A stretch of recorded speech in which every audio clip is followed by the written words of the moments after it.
Bwana Yesu asifiwe. Amina. Katika ziara hii ya uwakili, wewe umechukuliaje ilivyofika katika kanisa la Tumaini?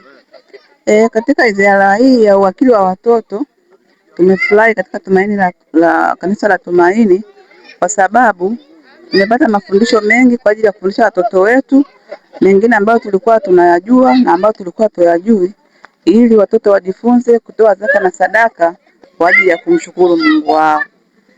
Pia unawashauri nini watu ambao walisikiza ziara hii, na pia wewe kama mzazi umefikia mwafaka gani katika ziara hiyo ya uwakili?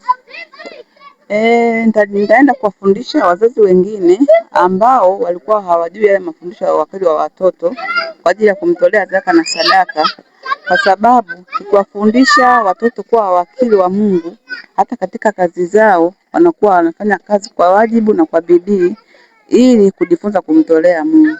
Lakini pia tutafundisha kuwa watoto tuwafundishe katika misingi ambayo iwapasa, hata kama wakiwa wazee wasije kuweza kuisahau.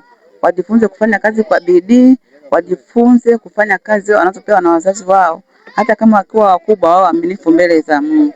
Kwa hiyo tunawashukuru wafunzi waliokuja leo kwa kutufundisha uwakili wa watoto, lakini pia wazazi tujitahidi sana kuwafundisha watoto waache uzembe pale wanapopangiwa kazi na katika maisha yao, katika sehemu yote watakayoenda wawe waaminifu katika kufanya kazi ya Mungu.